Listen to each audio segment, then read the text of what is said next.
अभी ऐसा है कि डॉक्टर महरीन ने आपको आई थिंक कंपोजिट स्टार्ट करवाया, उसका इंट्रोडक्शन करवाया है, ठीक है। इन कंपोजिट जो है वो बहुत ही वास्ट आप कह लें कि एक टॉपिक है डेंटल मटेरियल्स का, और आप अपनी डेंटिस्ट्री में इसको बहुत ज़्यादा यूज़ भी करेंगे आगे जब आप क्लिनिकल डेंटिस्ट्री में जाएंगे। Composite is the most expensive filling, अगर आप ये भी कहा जा सकता है, और टूथ कलर फिलिंग मटेरियल है। बिल्कुल इसका आप इसको अंदाज़ा नहीं लगाया जा सकता कि ये फिलिंग किसी पेशेंट के दांत में हुई हुई है। शाबाश। तो अभी मैं आपको आज, वैसे तो मेरा टॉपिक है पॉलीमराइजेशन श्रिंकेज और degree of conversion in composite restorations, लेकिन अपने टॉपिक पे जाने से पहले मैं आपको थोड़ा सा ब्रीफ रिव्यू, क्योंकि मेरे पास ये लेक्चर बना हुआ है पहले से ही कंपोजिट के ऊपर, थोड़ा सा मैं आपको रिव्यू देना चाहूँगी, तो ताकि आपको पॉलीमराइजेशन श्रिंकेज जो है वो पढ़ने में आसानी हो, ठीक है। कंपोजिट हमने पढ़ा, कंपोजिट के नाम से ही ये अंदाज़ा हो जाता है कि जो है स्लाइड, ठीक है, इसके आपको नाम से ही पता लग जाता है कि ये जो है ना दो चीज़ों का जो है वो मिक्सचर है, कंपोजिट, दो चीज़ों का मिक्सचर, ठीक है। आप ये देखें कि अमेलगम फिलिंग हम पोस्टीरियर दांतों में तो कर सकते हैं, लेकिन अगर हमारे पास इंटीरियर दांत हो तो अगर उसमें हम अमेलगम फिलिंग नहीं कर सकते एस्थेटिक पॉइंट ऑफ व्यू से। तो a tooth colored plastic mixture filled with, it is a mixture, composite means a mixture filled with glass restorative material, introduced it was introduced in 1960. Composite शाबाश। resin was initially confined to the interior teeth because of its strength and especially because of its color. पहले जो हम use करते थे composite, वो सिर्फ anterior दांतों के लिए इस्तेमाल किया जाता था, क्योंकि उसकी जो स्ट्रेंथ थी वो इतनी नहीं थी कि हम उसको पोस्टीरियर दांतों में, पीछे वाले दांतों के लिए यूज़ कर सकते। उसके बाद हमने कुछ उसमें ऐसे फिलर्स ऐड किए टू स्ट्रेंथन द कंपोजिट। जब हमने फिलर्स ऐड किए उसमें organic fillers to synthetic resins, उन्हीं रेजिन्स के अंदर जो हम इंटीरियर दांतों के लिए यूज़ करते थे, उसमें जब हमने कुछ फिलर्स ऐड किए तो हमारे पास एक strengthened material आया जो कि which can be used as posterior restoration, right? ठीक है। डेंटल कंपोजिट्स को अगर हम डिफाइन करें तो highly cross linked polymeric materials reinforced by dispersion of amorphous silica or in fact the filler particles, glass या crystalline or organic resin filler particles or short fibers bonded to the matrix by a coupling agent। आप देखें कि एक resin matrix है, उसके अंदर आपने filler particles को इंट्रोड्यूस करवाया। अब वो फिलर पार्टिकल्स और रेजिन ने आपस में एक बॉन्ड भी तो बनाना है, उस बॉन्ड को बनाने के लिए हमने एक उसके अंदर कपलिंग एजेंट भी डाल दिया जिसने उस फिलर को उस मैट्रिक्स के साथ जोड़ दिया, ठीक है। So we can define the composites as highly cross-linked polymeric materials reinforced by dispersion of amorphous silica, glass, crystalline or organic resin filler particles or short fibers bonded to the matrix by coupling agent। Composition of the composite, ये सब आपको doctor Mehreen ने बताया है, लेकिन मैं अपने topic पे जाने से पहले आपको थोड़ा सा इसका रिव्यू देना चाहती हूँ। आप ये देखें, this is the polymeric chains, resin chains, जिसके बारे में मैंने बड़ी डिटेल में आपको बताना है कि पॉलीमराइजेशन होती है तो ये ऐसे चेन्स बनती हैं। These orange colour particles are filler particles and this orange arrow which is joining the polymeric chain with the filler particle is the coupling agent. So this whole structure is describing the structure of composite, right? The yellow color lines are the polymeric chains, the peach color particles are the filler particles, and the material which is joining the polymeric chain with the filler particle is coupling agent, right? So basically it is composed of three components, mainly three components. There are three basic structural components of the composite materials, which are filler, polymer और coupling agent। polymer, filler और coupling agent। और इस पूरे आप उसको organic matrix कहेंगे, ठीक है। ये पूरा जो आपके पास ये तीनों, सॉरी, फिलर को हम ऑर्गेनिक मैट्रिक्स में इंट्रोड्यूस नहीं करते, पॉलीमर और कपलिंग एजेंट जो है वो ऑर्गेनिक मैट्रिक्स में आता है, ठीक है। अब अगर हम ऑर्गेनिक मैट्रिक्स को डिटेल में पढ़ें, यानी कि ऑर्गेनिक मैट्रिक्स पॉलीमर चेन्स किस चीज़ की बनी हुई है, फर्दर मतलब ये चेन्स कैसे बनी। This component has the following characteristics, ठीक है। अब आप ज़रा इस चीज़ को अंडरस्टैंड करें क्योंकि आगे हमने इसको वो डिटेल में पढ़ना है। एक पॉलीमर चेन बनती कैसे है, ठीक है। स्मॉल मोनोमर यूनिट्स, एक आप कह लें कि छोटे छोटे से यूनिट्स आपस में मिलकर एक लॉन्ग चेन बना देते हैं जिसको पॉलीमेरिक चेन कहते हैं। अब होता ये है कि जो ऑर्गेनिक मैट्रिक्स है जिसमें मोनोमर्स हैं जिन्होंने आपस में मिलकर पॉलीमर चेन्स बनानी है, वो उनके अंदर डबल बॉन्ड होता है। It has reactive double bond at each end of the molecule, यानी ये हम मोनोमर की बात कर रहे हैं, ठीक है। मोनोमर्स क्या क्या होता है कि उसके दोनों तरफ डबल बॉन्ड्स होते हैं, ठीक है। These double bonds help in the additional polymerization. अब जब polymerization स्टार्ट होगी तो ये डबल बॉन्ड्स जो हैं ये ब्रेकअप हो जाएंगे और हमारे पास एक चेन बनती जाएगी, यानी ये एक बॉन्ड ब्रेक होगा और ये दूसरे मोनोमर के साथ रिएक्ट कर जाएगा, उस मोनोमर का डबल बॉन्ड ब्रेक होगा, वो तीसरे मोनोमर के साथ रिएक्ट कर जाएगा।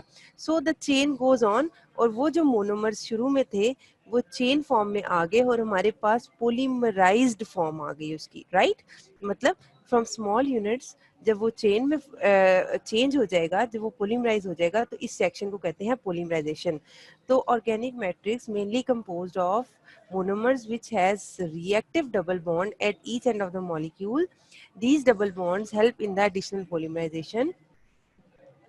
अच्छा, अब जब आपके पास पोलीमराइज्ड कोई मॉलिक्यूल आ जाएगा, जब मोनोमर्स आपने लिए, मोनोमर्स ने रिएक्शन शो किया, तो वो एक आपके पास पोलीमर आ गया। ओलिगोमर्स कहते हैं कि 2 से 3 मॉलिक्यूल से ज़्यादा जब मॉलिक्यूल्स आपस में अटैच होते हैं, तो जब वो हमारे पास पोलीमराइज चेन आ जाएगी तो वो बहुत ज़्यादा विस्कस होगी, बहुत ज़्यादा उसकी थिकनेस बहुत ज़्यादा होगी। अब इतनी हाई थिकनेस को आप वो इतनी टूथ के ऊपर अडेप्ट करना आपके लिए मुश्किल हो जाता है। हाई जो आप कह लें कि बहुत ज़्यादा थिकन जो मटेरियल होगा उसको दांत की कैविटी के ऊपर अडेप्ट करना मुश्किल होगा। That's why we need some diluting monomer.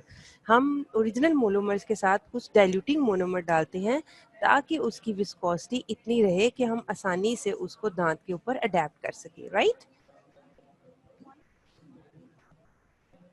अच्छा, अब ऑर्गेनिक मैट्रिक्स मैंने आपको बताया कि इट हैज़ कहाँ गया मेरा arrow, it has reactive double bonds at each end of the molecule, right, जैसे ये मैंने आपको बताया।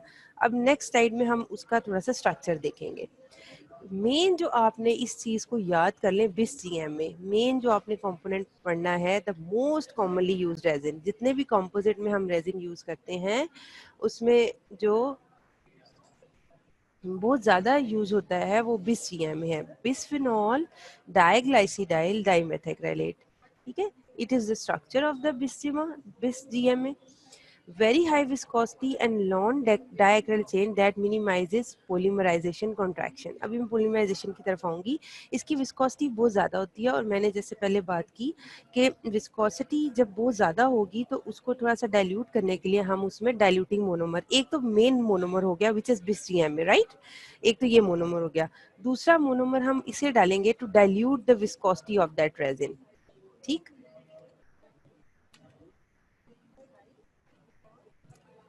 ये देखिए, अब बिस ऑर्गेनिक मैट्रिक्स बिस दिया है हमें, पोलीमराइजेबल, ये डबल बॉन्ड्स है। अब जब चेन बननी है ना तो ये डबल बॉन्ड ब्रेक होगा और इसके पास कार्बन के पास एक वैलेंस इलेक्ट्रॉन आ जाएगा, ये फिर दूसरे मोनोमर के साथ रिएक्ट कर जाएगा, दूसरे मोनोमर के साथ रिएक्ट करेगा, फिर इस तरह चेन कंटिन्यू होती जाएगी और एक आपके पास लॉन्ग जो है वो चेन आ जाएगी, ठीक है। ये स्ट्रक्चर है इसका बीसीएमए का। मतलब बेसिकली आपने जो बात याद रखनी है वो ये बात याद रखें कि मोनोमर्स जब मिक्स मोनोमर्स को की जब आप उसके ऊपर लाइट की ओर डालेंगे, जब उसकी पोलीमराइजेशन स्टार्ट करेंगे तो वो स्मॉल पार्टिकल्स आपस में जुड़कर एक लॉन्ग चेन बना देंगे, ठीक है। That is called polymerization. और मोनोमर जो मेनली यूज होता है वो बिस जीएम में यूज होता है। बिस जीएम में चूंकि बहुत ज्यादा हाईली विस्कस होता है तो हम उसके अंदर कुछ डाइल्यूटिंग मोनोमर्स डालते हैं। This is the only monomer which is still in use from the very first resin composites, ठीक है। From the start day of start, जब से ये शुरू हुआ है composite, तब से ये इस्तेमाल होता आ रहा है। Because क्यों? It shows a relatively low polymerization shrinkage compare to short chain resin system. इसका मॉलिक्यूलर वेट बहुत ज़्यादा होता है BIS-GMA का, और ये सबसे कम पोलीमराइजेशन श्रिंकेज शो करता है। Rapid hardening by free radical polymerization, low volatility and good mechanical properties, that are 3 points जो कि हम इसको अभी तक BIS-GMA monomer from the day first ये यूज़ हो रहा है। पोलीमराइजेशन श्रिंकेज के ऊपर हमने बात करनी है, इसलिए आप इस पॉइंट को याद रखें कि BIS-GMA has very high molecular weight, that's why we use them most commonly because it show relatively low polymerization shrinkage compared to other short chain resin system. It has long chain. Use of the high molecular weight BIS-GMA instead of methyl methacrylate decreases the setting shrinkage. अब आप देखें कि 22.5% से 8% तक shrinkage कम होती है अगर हम सिंपल मिथाइल मैक्राइलेट की जगह BIS-GMA by bisphenol diglycidyl methacrylate, only methacrylate use करने के बजाय अगर हम उसका कॉम्बिनेशन यूज़ करें ये बिस्फेनॉल का, तो हमारी श्रिंकेज जो होती है, फिलिंग में जो श्रिंकेज होती है वो हम रिड्यूस कर सकते हैं फ्रॉम 22.5 से 8% तक। But it's high molecular wait results in increase, लेकिन अब उसका एक ड्रॉबैक भी है। अच्छा, जितना मॉलिक्यूलर वेट ज़्यादा होगा,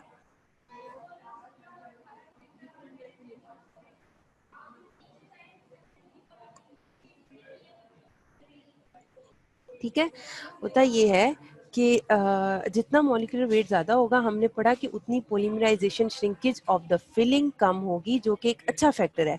लेकिन मॉलिक्यूलर वेट ज़्यादा होने की वजह से विस्कोसिटी बहुत ज़्यादा हो जाती है फिलिंग की, और हमें उसको अडेप्ट करने में, उसको मैनिपुलेट करने में मुश्किल पेश आती है, विच में compromise the handling manipulative characteristics of these extra materials. तो इसकी वजह से मैंने आपको बताया कि हम इसके अंदर क्या ऐड करेंगे, डाइल्यूटिंग मोनोमर्स, राइट, जो कि लो मॉलिक्यूलर वेट होंगे, तो ताकि हम उसको इजीली मैनिपुलेट कर सकें, राइट। अच्छा, high molecular wait monomer use करने का क्या फायदा हुआ कि पोलीमराइजेशन श्रिंकेज कम हो गई, लेकिन जब हम उसमें डाइल्यूटिंग मोनोमर डालेंगे तो उसकी पोलीमराइजेशन श्रिंकेज इफेक्ट होगी, ठीक है, एक चीज कॉम्प्रोमाइज होगी, एक चीज का फायदा होगा। अच्छा, अब हमने ये तो हमने बात अभी तक कर ली BIS-GMA की। अब UDMA पे आ जाए। UDMA भी एक मोनोमर है जो कि अगर आप इसका फॉर्मूला देखें, मेथ एक्रोलॉक्सी इथॉक्सी कार्बोनाइल अमाइनो ट्राइमिथाइलेक्सेन, इसका बहुत ही ये मुश्किल नाम है, लेकिन आप इसको UDMA के नाम से इसको याद रखें।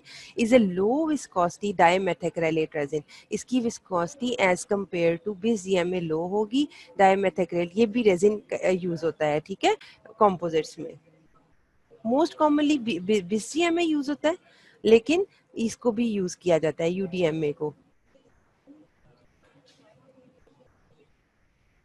स्लाइड्स आगे नहीं जा रही। अच्छा, हुमा और खानसा आप देखें स्लाइड्स,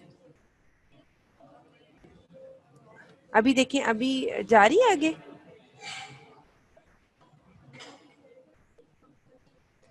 मुझे अभी भी नहीं जा रही स्लाइड्स आगे, क्यों नहीं जा रही?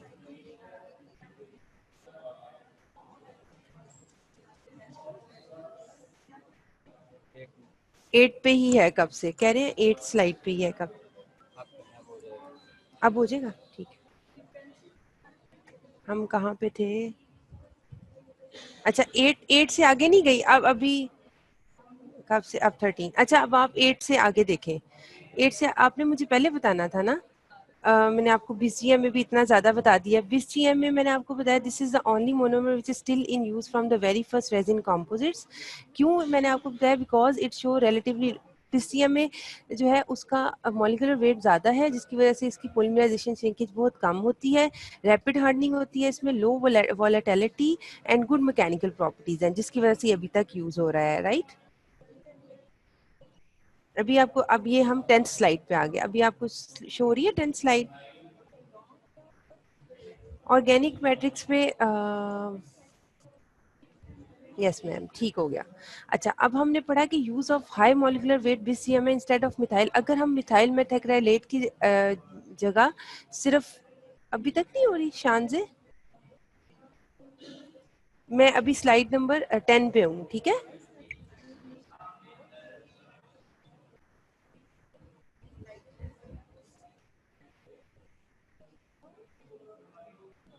अच्छा, अभी मुझे शान से दोबारा बताइएगा अगर मसला आता है। ऑर्गेनिक मैट्रिक्स हमने पढ़ा, use of high molecular weight bis CM instead of methyl methacrylate decreases the setting shrinkage. मैंने आपको बताया कि सेटिंग श्रिंकेज अगर आप बिस सीएम में यूज करते हो तो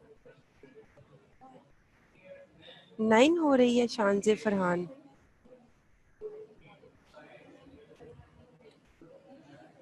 हाँ जी, इधर आके तो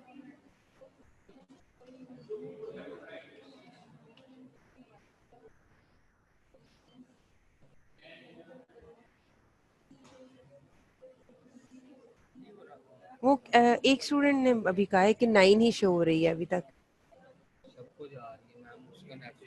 अच्छा, ठीक है, ठीक है।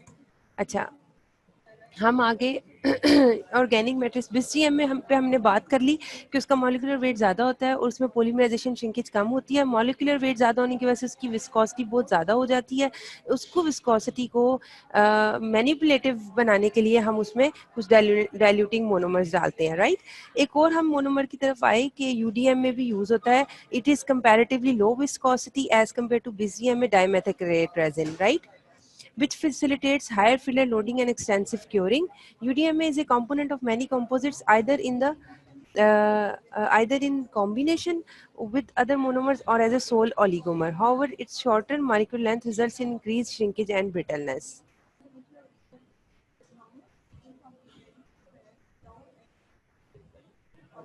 मैं अभी ना 12 पे आ गई हूँ हुमा। अच्छा, सब स्टूडेंट्स मुझे ज़रा मैसेज करें, मैं इस टाइम 12 नंबर स्लाइड पे हूँ। किस किस को शो हो रही है 12 slide?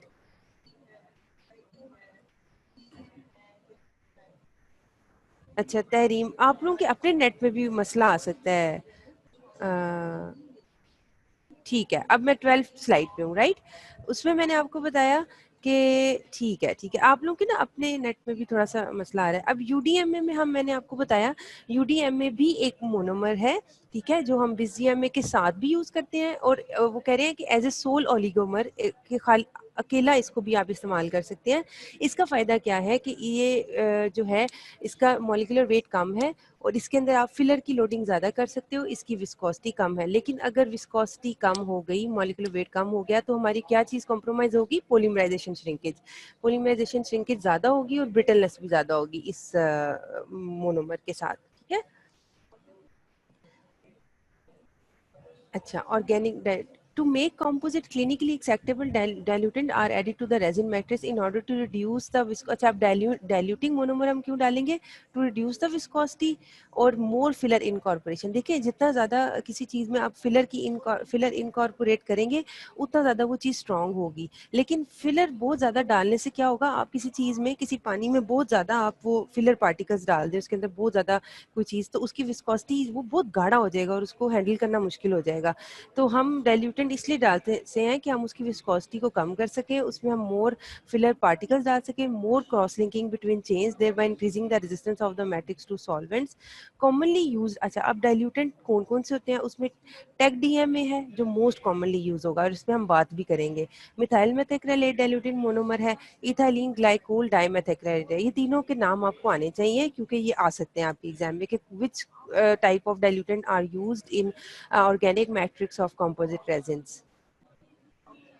Diluting agents TEG DMA पे हम बात करेंगे, is one of the most commonly use diluting agent. ये हम बिस डीएमए के साथ यूज करेंगे टू डाइल्यूट द मोनोमर, ठीक है। It's flexible cross linking helps in increasing the mobility. क्यों ये डाइल्यूटिंग एजेंट यूज होता है? इसकी फ्लेक्सिबल क्रॉस लिंकिंग वो होती है chains, helps in increasing the mobility of the polymer chain which provides a good working viscosity of the material and co-polymerization characteristics। इसमें कुछ ऐसे फ्लेक्सिबल चेन्स हैं, क्रॉस लिंकिंग चेन्स हैं, जिसकी वजह से ये मोबिलिटी को अलाउ करता है और उस मटेरियल की विस्कोसिटी को कम करता है। That's why it is used as a diluting agent in composite materials. ये अब उन्होंने ग्राफ से दिखाया हुआ है कि विस्कोसिटी देखें कैसे कम हो रही है जैसे जैसे हमने टेक्डमा की मिकदार बीसीएमए में डाली तो विस्कोसिटी एकदम से लो होना शुरू हो गई, ठीक है। To obtain the most favorable properties, BIS-TMA और TECDMA may be used in a ratio of 1:1 ratio में आप इसे use करेंगे. Makes the resin more flexible and less brittle, improves its marginal edge strength and reduces the resin resistance to abrasion. और ज़ाहिर बात है जितना filler incorporation ज़्यादा होगी किसी भी composite में वो ज़्यादा strength में आ जाएगा. ठीक है.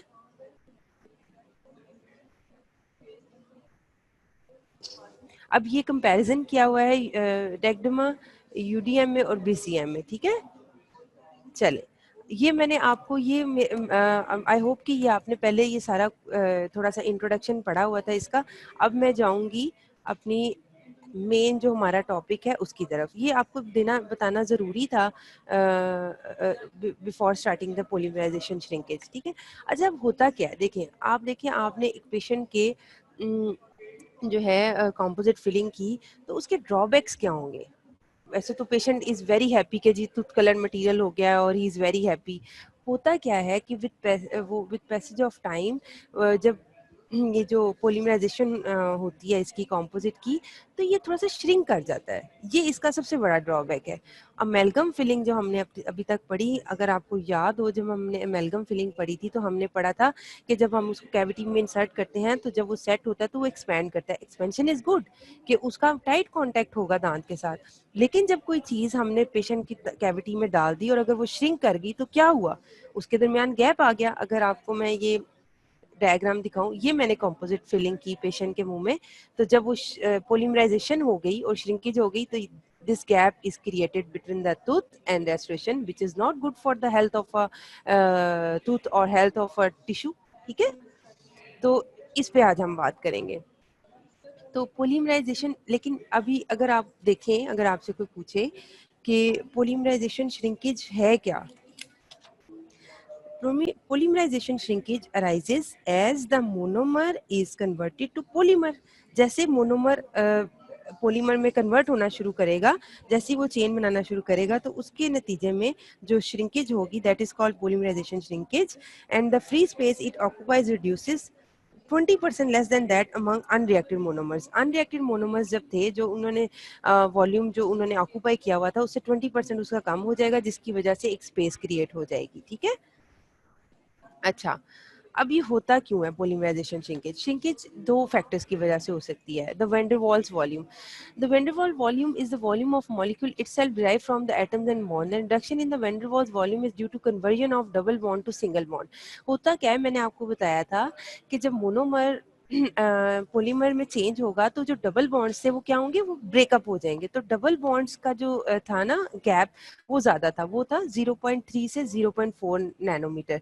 जब वो ब्रेकअप हो जाएगा और वो सिंगल कोवलेंट बॉन्ड्स में आ जाएगा तो कोवलेंट बॉन्ड की लेंथ डबल बॉन्ड से कम होती है 0.15 nanometre, resulting in bulk shrinkage.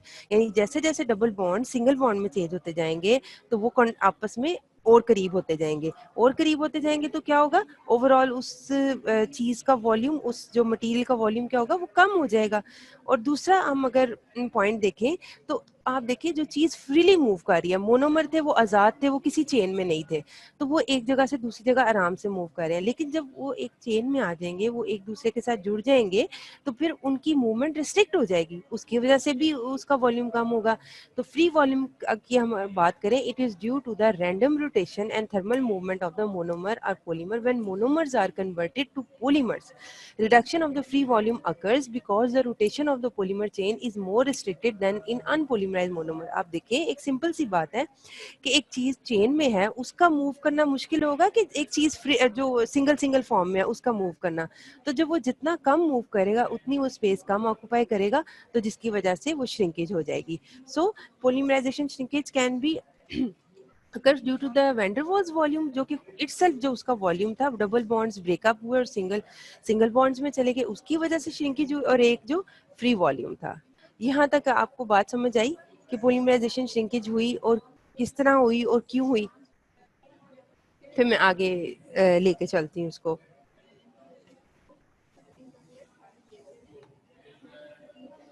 ठीक, क्लास आपको समझ आ रहा है, स्लाइड शो हो रही हैं.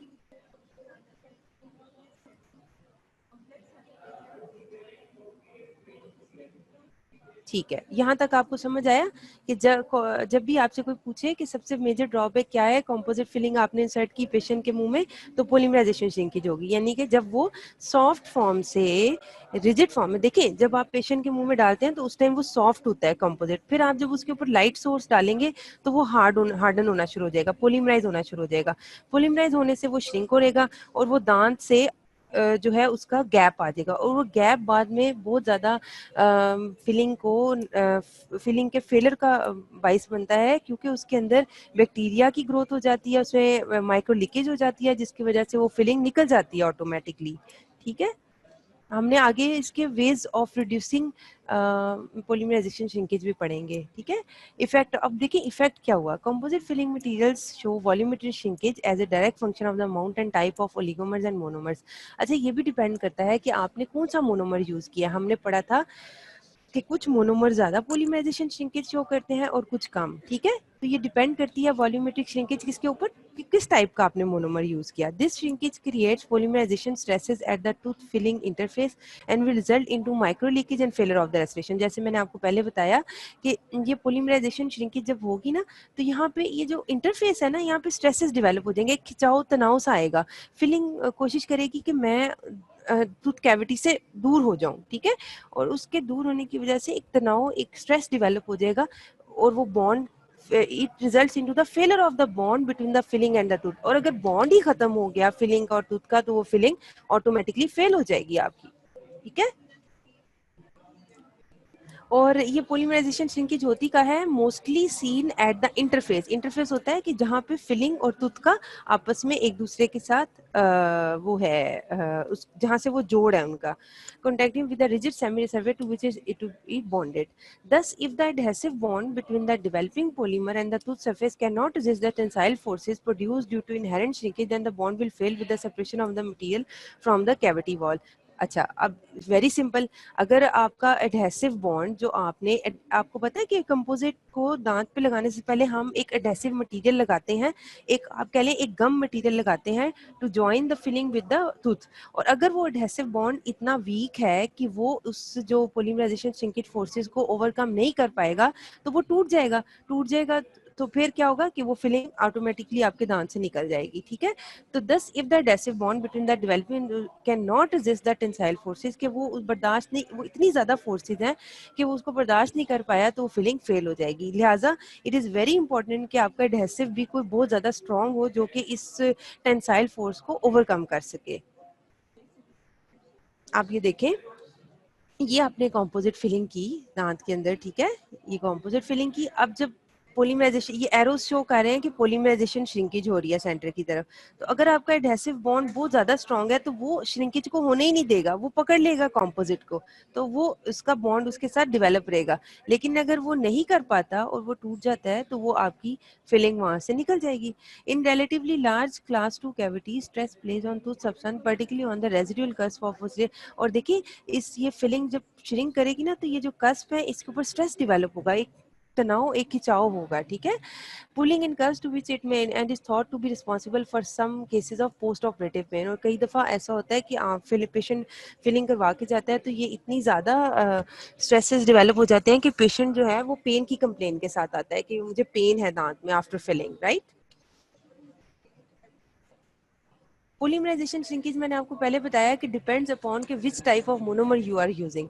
If you are using bis GMA, तो फिर पॉलीमराइजेशन श्रिंकेज सबसे कम होगी। ठीक है, bis GMA has a relatively low setting contraction, ठीक है, low polymerization shrinkage, but this is increase proportionality according to the amount of dilute monomer. लेकिन अगर आप उसमें टेक डीएमए डालते हैं to dilute the viscosity of the bis GMA, तो उसकी पॉलीमराइजेशन श्रिंकेज ज्यादा हो जाएगी, क्योंकि टेक डीएमए की पॉलीमराइजेशन श्रिंकेज ज्यादा है।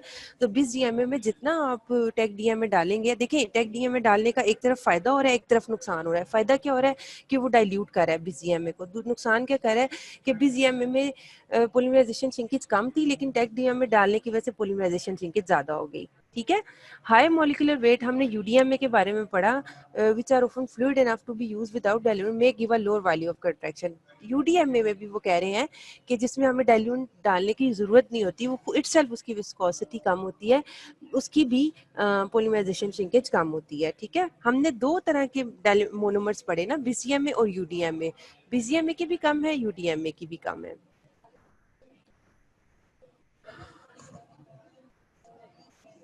लेकिन अगर आप कंपैरिजन करें बीसीएमए और यूडीएमए का, तो बीसीएमए की श्रिंकेज यूडीएमए से भी कम है। देख लें, दो तरह के मोनोमर्स थे। सबसे पहले मैंने आपको लिखा कि मोस्ट कॉमनली बीसीएमए यूज होता है। क्यों यूज होता है? कि इससे पॉलीमराइजेशन कम होती है। दूसरे नंबर पे यूडीएमए यूज हुआ, उसमें पॉलीमराइजेशन श्रिंकेज उसके निस्बत ज्यादा हुई। लेकिन आप एक बात याद रखिए, टेक डीएमए जो मैंने आपको पढ़ाया है वो डाइल्यूट मोनोमर है। ठीक है, वो पेरेंट मोनोमर नहीं है। Larger monomer comolar molecule effectively reduces the concentration of reactive groups in a given volume of the material. ठीक है, ये देखिए, ये लार्जर मॉलिक्यूल है ना, जितना लार्ज मॉलिक्यूल होगा उतनी पॉलीमराइजेशन श्रिंकेज कम होगी। इसके मॉलिक्यूल थोड़े से स्मॉल थे तो इसकी पॉलीमराइजेशन श्रिंकेज ज्यादा हुई।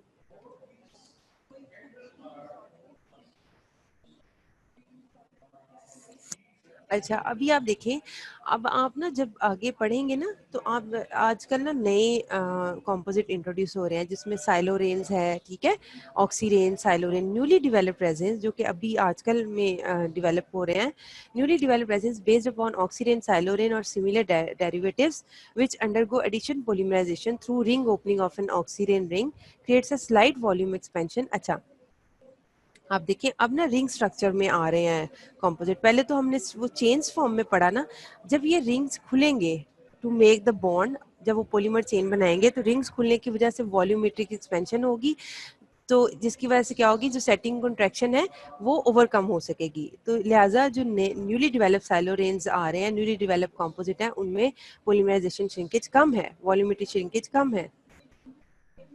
ठीक है, ये साइलोरेन्स का आपको समझ आया? देखिए ना, रिंग ओपनिंग की वजह से वॉल्यूम ज्यादा हो रहा है ना, किसी भी चीज का वॉल्यूम ज्यादा हो रहा है तो वो सेटिंग श्रिंकेज को ओवरकम कर लेगा, सेटिंग की वजह से श्रिंकेज हो रही है उसको ओवरकम कर लेगा।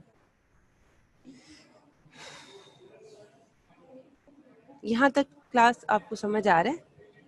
अब हम फैक्टर्स पढ़ने लगे हैं। फैक्टर्स में सबसे पहला फैक्टर्स हमने पढ़ा कि कौन सा आप रेजिन यूज कर रहे हो। अगर आप बीसीएम में यूज कर रहे हो तो सेटिंग पॉलीमराइजेशन कॉन्ट्रैक्शन जो है वो कम होगी। अगर आप उसमें डाइल्यूट मोनोमर्स डाल देते हो तो पॉलीमराइजेशन श्रिंकेज थोड़ी सी बढ़ जाती है।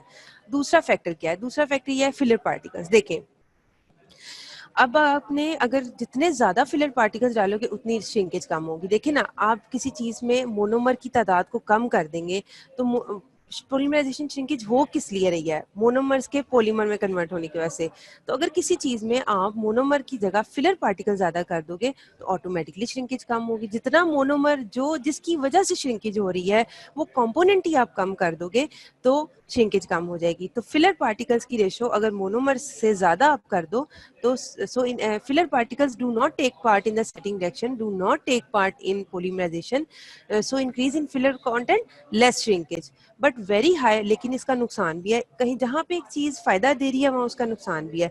But very high filler percentage क्या करता है कि वो विस्कोसिटी को बहुत ज्यादा कर देता है। Heavily field hybrid material exhibit the lower shrinkage values. लेकिन अगर अगर आप देखेंगे जिस कंपोजिट में फिलर कंपोनेंट ज्यादा होगा वहाँ पे श्रिंकेज कम होगी। अच्छा, अभी तक दो फैक्टर्स आपको समझ आए। सबसे पहले कि हमने मोनोमर कौन सा यूज किया, दूसरा हमने फिलर पार्टिकल्स की तादाद को ज्यादा कर दिया, तीसरा क्या है, degree of cure. Degree of cure क्या है? पॉलीमर से डिपेंडेंट ऑन। अच्छा, डिग्री ऑफ क्योर को मैं थोड़ा सा आपको डिफाइन करूंगी। देखें, जब आपने डिग्री ऑफ कन्वर्जन या डिग्री ऑफ क्योर, इसकी डेफिनेशन आप सुनिएगा, is a measure of the percentage of carbon carbon double bonds that has been converted to single bonds to form a polymeric resin. मैंने आपको बताया कि पॉलीमर चेन बनती ही double bond के टूटने की वजह से और कन्वर्ट हो जाएंगे सिंगल बॉन्ड्स में। तो क्या होता है, degree of conversion is a measure of the percentage of carbon carbon double bonds that have been converted to single bonds to form a polymeric resin. The higher the degree of conversion the better the strength. wear resistance and many other properties. जितनी ज़्यादा polymerization होगी उतनी ज़्यादा strength होगी, लेकिन polymerization shrinkage is dependent on conversion and is directly proportional to the degree of conversion with the high DC being associated with. जितनी ज़्यादा monomers polymer में change होंगे उतनी ज़्यादा shrinkage होगी, जितना ज़्यादा monomer double bonds टूट के single bond में change होंगे उतनी ज़्यादा shrinkage ज़्यादा होगी. मैंने आपको बताया था shrinkage depends upon the breakage of double bonds into single bonds. तो जब जितने ज़्यादा डिग्री ऑफ कन्वर्जन क्या था कि कितनी परसेंटेज में डबल बॉन्ड सिंगल बॉन्ड में चेंज होकर पॉलीमर चेन बनाई, तो जितने ज़्यादा डिग्री ऑफ कन्वर्जन होगी उतनी ज़्यादा श्रिंकेज ज़्यादा होगी. ठीक है. As high DC means more formation of covalent bonds leading to more shrinkage. जितने ज़्यादा covalent bond होंगे, covalent bond का जो था जो लेंथ थी वो मैंने आपको बताया था कम थी डबल बॉन्ड की निस्बत, तो उतनी ज़्यादा श्रिंकेज ज़्यादा होगी. ठीक है. तीसरा पॉइंट ये हो गया. चौथा पॉइंट क्या हुआ? Size of the cavity. जितना ज़्यादा कैविटी का साइज ज़्यादा होगा उतनी ज़्यादा श्रिंकेज ज़्यादा होगी. जितना ज़्यादा वॉल्यूम कम होगा किसी मटेरियल का उतनी श्रिंकेज कम होगी. Volumetric and bulk of material used or size of the cavity. Some materials are expected to perform quite well in small cavities. यानी एक ही मटेरियल को अगर आप छोटी कैविटीज में यूज करेंगे तो वो हो सकता है कम श्रिंकेज करेगा, और अगर आप वही मटेरियल को बड़ी कैविटी में यूज करेंगे तो ज्यादा श्रिंकेज होगी. जितना मटेरियल ज्यादा यूज होगा उतनी श्रिंकेज ज्यादा होगी. Simple is that.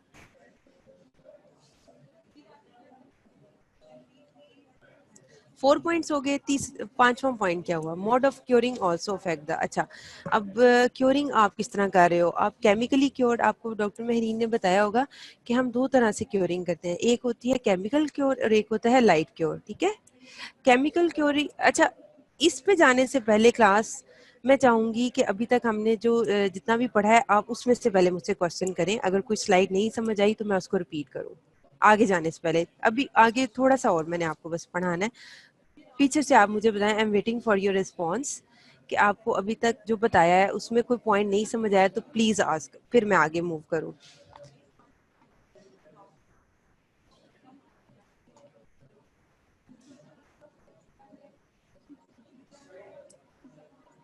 रिफत कह रही है हमें अभी तक 20 GMA वाली स्लाइड शो हो रही है.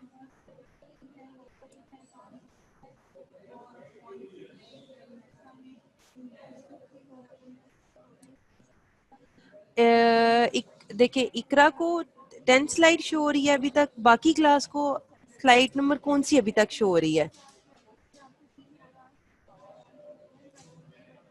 मायरा को भी स्लाइड नंबर 10 ही, हांसा को भी 10. इशाद इसको बुलाई.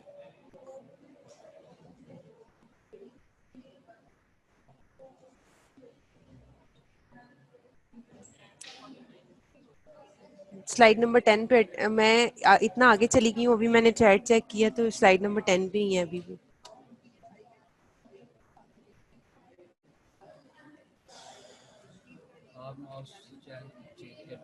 मैं करती हूँ माउस से. अच्छा, इधर से नहीं करूँ? अच्छा, मैं माउस से करूँ आप कह रहे? हिलाती रहूँ उसको? ठीक. अभी मैं इतनी ज्यादा आगे चली गई थी. आपको समझ आया है? समझ नहीं आया तो फिर दोबारा से इसको रिपीट करते हैं. अभी देखिए मैंने स्लाइड नंबर 13 खोली हुई है. अच्छा, स्लाइड नंबर 10 साइलो रेंज तक हम गए थे ना. अब स्लाइड नंबर 11 पे आए. अभी स्लाइड नंबर 11 शो हो रही है आपको क्लास? अभी मैं, हाँ, स्लाइड नंबर 11 है. नहीं आ रही? 15 हो रही है. स्टक हो रहा है, हैंग हो रहा है. पहले तो कभी ऐसे नहीं हुआ. ये नेट की वजह से है, कंप्यूटर की वजह से है या हुँ?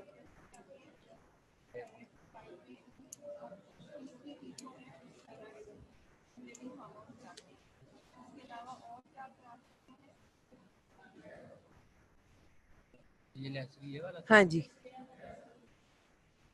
शेयर कर.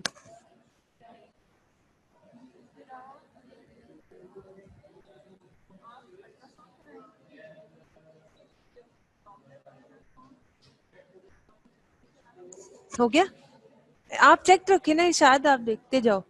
ठीक है, ठीक है क्लास। अभी देखें ये स्लाइड नंबर है 11। मैंने आपको फैक्टर्स पढ़ाए कि किस किस फैक्टर्स पे पॉलीमराइजेशन श्रिंकेज डिपेंड कर रही है। हमने पढ़ा फिलर पार्टिकल्स, ठीक है। फिलर पार्टिकल्स जितने ज्यादा होंगे उतनी श्रिंकेज कम होगी, ठीक है। अब स्लाइड नंबर 12 पे आए। डिग्री ऑफ क्योर, जितनी ज्यादा मोनोमर पॉलीमराइज्ड होके पॉलीमर चेन बनाएंगे उतनी ज्यादा श्रिंकेज ज्यादा होगी, ठीक है।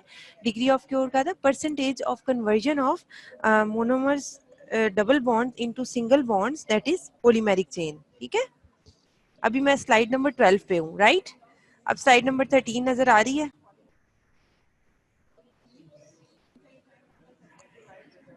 क्लास? आपको स्लाइड नंबर 13 शो हो रही है? ओके। स्लाइड नंबर 13 में हम आ जाएंगे कि हमने किस तरह से उस कंपोजिट को क्योर किया, किस चीज से क्योर किया। या वो आपको डॉक्टर मेरी ने बताया होगा कि दो तरह के कंपोजिट है, एक केमिकल क्योर्ड होते हैं और एक लाइट क्योर्ड होते हैं। लाइट क्योर्ड आप अपने क्लिनिक में करोगे, जिसको पेशेंट मोस्टली बोलते हैं हमने लेजर वाली फिलिंग करानी है। लेजर वाली फिलिंग एक्चुअली क्या है, फोटो क्योर्ड कंपोजिट रेजिन है। उसमें हम क्या करते हैं कि फिलिंग को दांत में डाल के तो ऊपर लाइट सोर्स लगाते हैं, जिसकी वजह से वो सॉफ्ट फॉर्म से हार्ड फॉर्म में आ जाती है, ठीक है। तो जो केमिकल क्योर्ड कंपोजिट हैं जो खुद ही क्योर हो जाते हैं, जिसमें हमें लाइट सोर्स नहीं हम यूज करते, shrink towards the geometric centre, वो सेंटर तक श्रिंक करते हैं। This process leaves a small contraction gap at the gingival margin, उसमें कम श्रिंकेज होती है, ठीक है, जो सेंटर की तरफ यूज करते हैं श्रिंक करते हैं, ये आप इसमें देख रहे हैं। लेकिन जो लाइट, ये लाइट है मेरे पास, जो लाइट सोर्स से क्योर होते हैं उसमें जो श्रिंकेज है वो लाइट की तरफ होती है, तो गैप ज्यादा क्रिएट होता है, ठीक है। उसकी मूवमेंट ऊपर की तरफ होती है, इनकी मूवमेंट सेंटर की तरफ होती है, तो ज्यादा श्रिंकेज नहीं होती। इसकी मूवमेंट लाइट सोर्स की तरफ होती है। shrinks toward the light source because the composite resin closest to the light hardens first, ठीक है।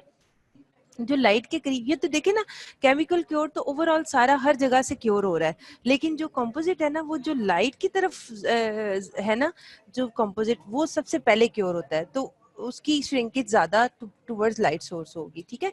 This pulls the softer composite resin from the gingival areas creating a gap. देखें मेरी बात सुने, ये आपने कंपोजिट फिलिंग इसके अंदर इंसर्ट की, ऊपर आपने लाइट डाल दी। अब लाइट डालने से क्या होगा कि सबसे पहले जो कंपोजिट लाइट के तरफ था ना वो सख्त होना शुरू हो गया। जब वो सख्त होना शुरू हो गया तो उसमें श्रिंकेज हुई। उस श्रिंकेज ने जो नरम वाला कंपोजिट था, जो सॉफ्ट फॉर्म में था, उसको खींचना शुरू कर दिया। तो उसके खींचने की वजह से क्या हुआ कि वो कंपोजिट जो जिंजवा के साथ था वो पुल अप हो जाएगा टुवर्ड्स लाइट सोर्स, और जिसकी वजह से गैप ज्यादा हो जाएगा। Very simple.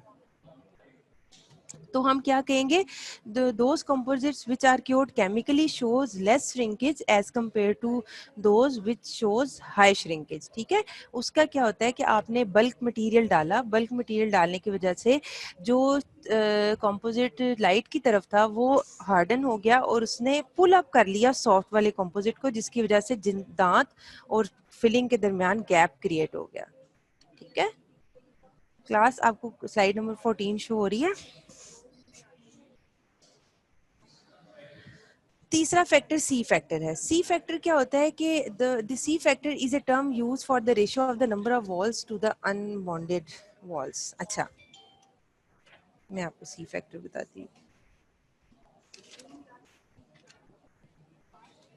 सी फैक्टर ये होता है कि कितनी ज़्यादा वॉल्स इन्वॉल्व हैं दांत की फिलिंग के साथ, यानी कि अगर बहुत बड़ी कैविटी है तो ज़्यादा वॉल्स इन्वॉल्व होंगी, ठीक है। आपको स्लाइड नंबर 3 सी फैक्टर आपको ना कंपोजिट के अलावा भी पता होना चाहिए। देखिए कि छोटी फिलिंग है, एक साइड की फिलिंग है तो एक यूज होगी। अगर ज्यादा बड़ी फिलिंग है तो ज्यादा टूथ की वॉल्स इन्वॉल्व हो रही है। देखिए ज्यादा बड़ी फिलिंग है तो कितनी ज्यादा वॉल्स इन्वॉल्व हो रही हैं, ठीक है। तो सी फैक्टर क्या है, the ratio of number of walls bonded to unbonded walls, यानी कि कितनी वॉल्स के साथ फिलिंग बॉन्डी हुई है और कितनी के साथ नहीं है, उसकी रेशियो है। It is the relation between the number of surfaces bonded divided by the number of surfaces unbonded with the filling material. तो this ratio increases with the increases bonding surfaces. C factor जो है वो ज्यादा होगा जब bonded surfaces ज्यादा हो जाएंगी, ठीक है। ये देखिए इसमें, इस केस में एक बॉन्ड सरफेस थी तो सी फैक्टर कम था। जब ज्यादा 4 बॉन्डेड सरफेसेस होगी तो सी फैक्टर बढ़ता गया, तो जितना सी फैक्टर, जितनी बॉन्डेड सरफेसेस, जितनी ज्यादा इंटरफेसेस इन्वॉल्व होंगे उतना ज्यादा स्ट्रेस, पॉलीमराइजेशन स्ट्रेस ज्यादा होगा, ठीक है।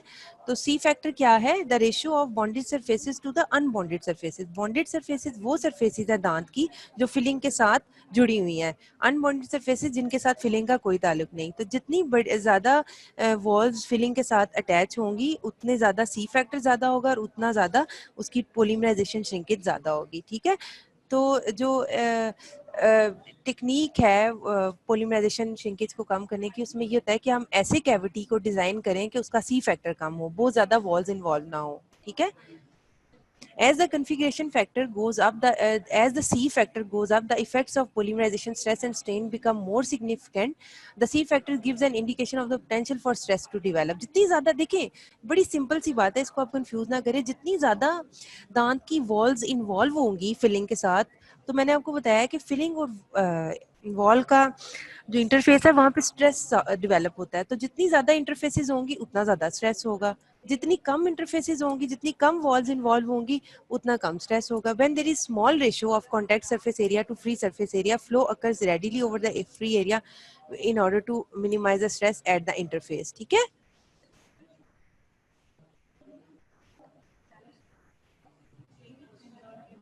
ये देखें हम आप,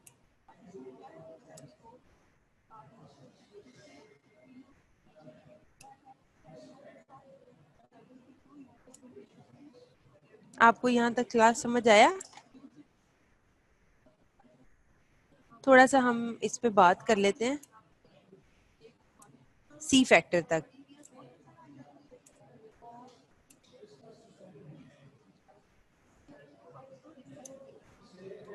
सी फैक्टर तक आपको समझ आई है बात? मैंने क्या बताया, कितने फैक्टर्स, अच्छा मैंने आपको कितनी वो बताई, प्रॉपर्टीज बताई।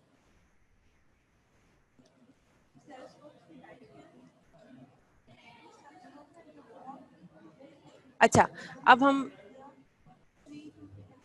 हम देखें फैक्टर्स में हमने सबसे पहले फिलर पार्टिकल्स पढ़ा, फिलर पार्टिकल्स पढ़ने के बाद हमने डिग्री ऑफ क्योर पढ़ा, साइज ऑफ कैविटी पढ़ा, मोड ऑफ क्योर पढ़ा कि वो केमिकली क्योर्ड है या फोटो क्योर्ड है, और फिर हमने सी फैक्टर पढ़ा, ठीक है।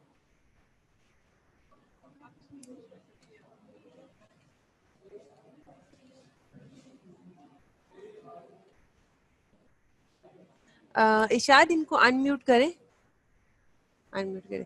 अब मैं आपको अनम्यूट करने लगी, आप मुझे ना यहाँ तक बताएं कि आपको जी। किस पॉइंट की नहीं समझ आई या फैक्टर्स की कुछ नहीं समझ आई तो मुझे बताएं।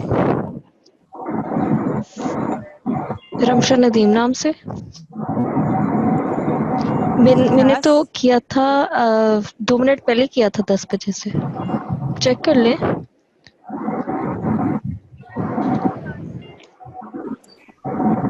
क्लास आपसे मुझे आपको मेरी आवाज़ आ रही है? प्लीज बताएं कि आपको आज के लेक्चर में यहाँ सी फैक्टर तक कुछ नहीं समझ आया या फैक्टर्स अफेक्टिंग पॉलीमराइजेशन श्रिंकेज, तो मुझे बताएं ताकि मैं आपको वो रिपीट कर दूं। नेक्स्ट हम नेक्स्ट लेक्चर में आगे पढ़ेंगे।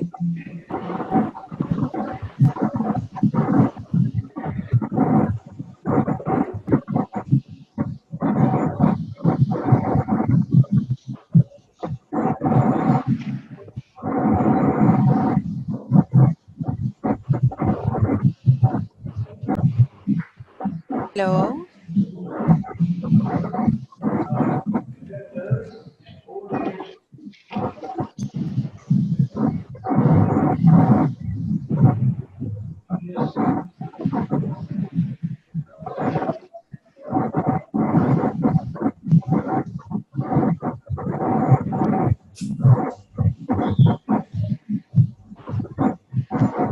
अच्छा ज़हरा, बाकी फैक्टर्स आपको समझ आए हैं? लास्ट वाला factor C factor, okay. C factor क्या होता है, आप देखें कि आपकी कितनी, आपका दांत में कैविटी कितनी बड़ी है कि कितनी दांत की सरफेसेस इन्वॉल्व हो रही हैं to join with the filling. Simple, आप देखिए ये जो वॉल है, क्या ये किसी से ज्वाइन हो रही है? नहीं। This wall and this wall, ठीक है, this is the unbonded wall. Right. तो C factor is the ratio of bonded walls with the unbonded surfaces. अच्छा, अब इस केस में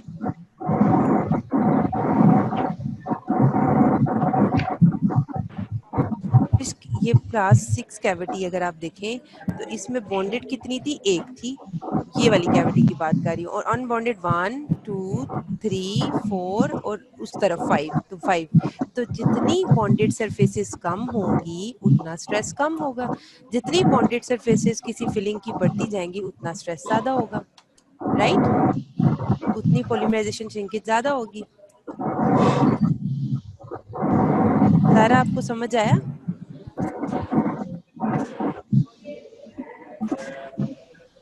ठीक है, अभी भी नहीं समझ आया तो यू कैन फ्रैंकली आस्क।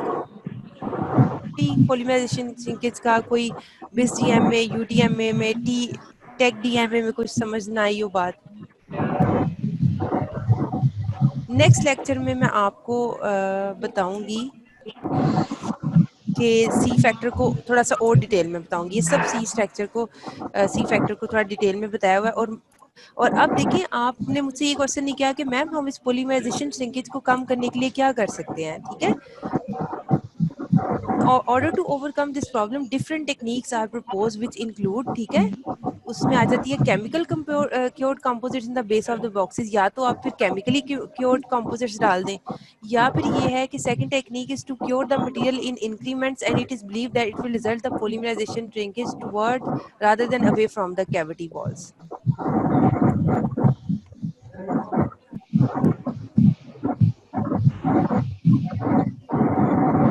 पहला ऑप्शन तो ये है कि आप उसमें केमिकली क्योर डाल दें, दूसरा ऑप्शन ये है कि आप उसमें इंक्रीमेंट्स में देखें।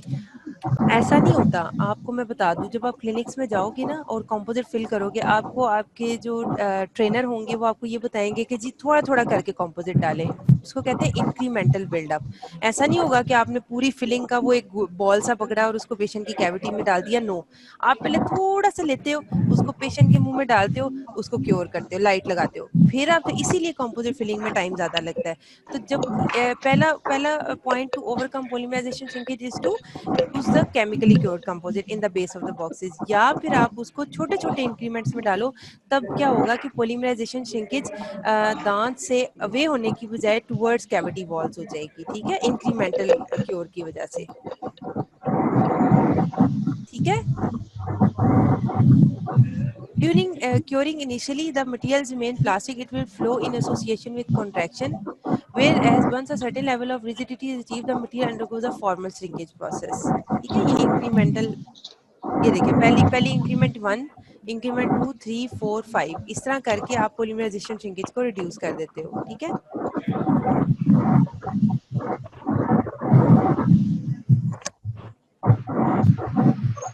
और प्लास्टिक, जी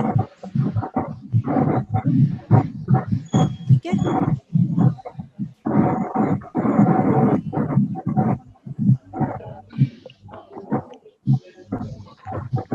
ये 2-3 पॉइंट्स ना मैं आपको नेक्स्ट लेक्चर में डिटेल में, अभी आपको इतना ही जो है आप इसको यहाँ तक इसको अंडरस्टैंड करें कि पॉलीमराइजेशन श्रिंकेज होती क्या है, पॉलीमराइजेशन श्रिंकेज किस किस वजह से होती है। और ठीक है रमशा, मैं आगे नहीं पढ़ा रही, सिर्फ मैं आपको ये बता रही हूँ कि आपने अब घर जाके, घर तो आप ऑलरेडी बैठे हुए हैं, आपने ये पढ़ना है इसको कि ये पॉलीमराइजेशन श्रिंकेज है क्या, ये किस किस फैक्टर्स की वजह से होती है, और इसको किस किस वजह से हम कम कर सकते हैं, और फिर मैं आपको इसके कम करने के तरीकों को थोड़ा सा डिटेल में नेक्स्ट लेक्चर में बताऊंगी, ठीक है। अभी कोई any question from the previous lecture और from this lecture, any question, और कोई जिप्सम के टेस्ट के हवाले से कोई बात करना चाहें तो।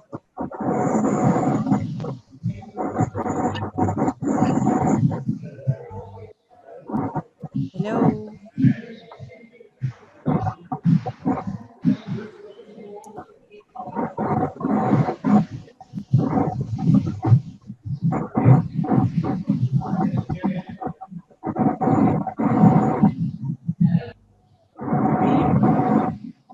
स्लाइड दोबारा आपको शो करूं?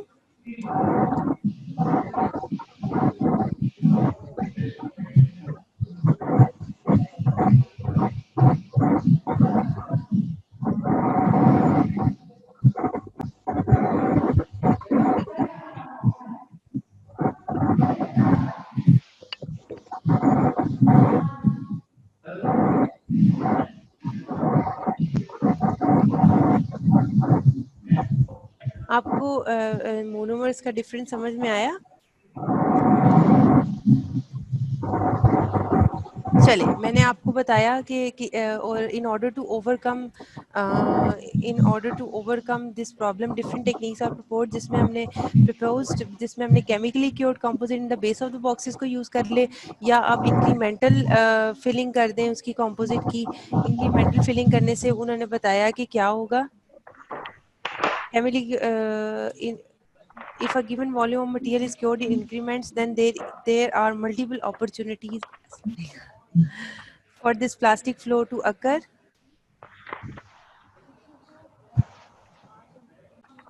Different modes of curing. अच्छा, modes of curing भी हो सकता है कि soft start or step curing in which the light activating material is subjected to a short exposure or low power exposure of activating radiation followed by a short delay and then इसमें ये होता है कि आप पहले एक increment लगाओ और लाइट का सोर्स लगाओ और फिर थोड़ा सा गैप दे दो, देन अ लॉन्गर और high power exposure to complete the curing, यानी स्टेप वाइज क्योरिंग करो. Purpose is to reduce polymerization stress by inducing the composite to flow in the gel state during the first application. यानी कि आपने first जो application में उसको थोड़ा सा मौका दे दिया कि वो स्ट्रेसेस को अब्जॉर्व कर सके और फिर आप उसको फाइनल क्योरिंग कर दो.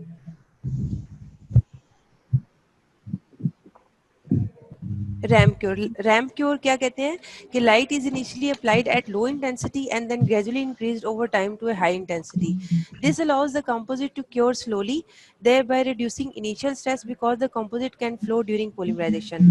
So chemically cured composite at the base of the box is incremental filling, या आप रैम्प क्योरिंग करो, उसका मोड ऑफ क्योरिंग को चेंज कर दो, पहले क्योर करो फिर थोड़ा गैप दे दो फिर दोबारा से क्योर करो. These all factors reduce the polymerization shrinkage.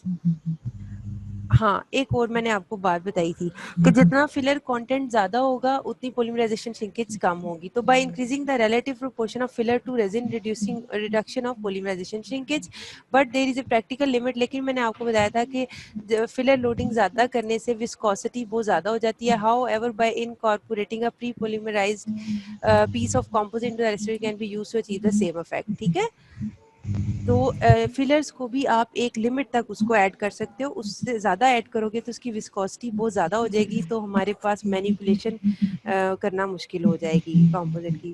ठीक है क्लास, अब आपका टाइम भी हो गया है नेक्स्ट लेक्चर का. इसमें से अभी भी कोई क्वेश्चन है, कोई बात नहीं समझ आई तो प्लीज़ आस्क, और अगर आप इसे पढ़ते हैं और आपको फिर कोई मुश्किल पेश आती है तो काइंडली डू आस्क मी. ये बड़ा इम्पोर्टेंट टॉपिक है, आपको कंपोजिट आना चाहिए. ठीक है, राइट? चलिए ठीक है, अब मेरा इंशाल्लाह सैटरडे को आपका लेक्चर होगा. टिल देन अल्लाह हाफिज़. होपफुली आपको आज का लेक्चर समझ में आया. अल्लाह हाफिज़.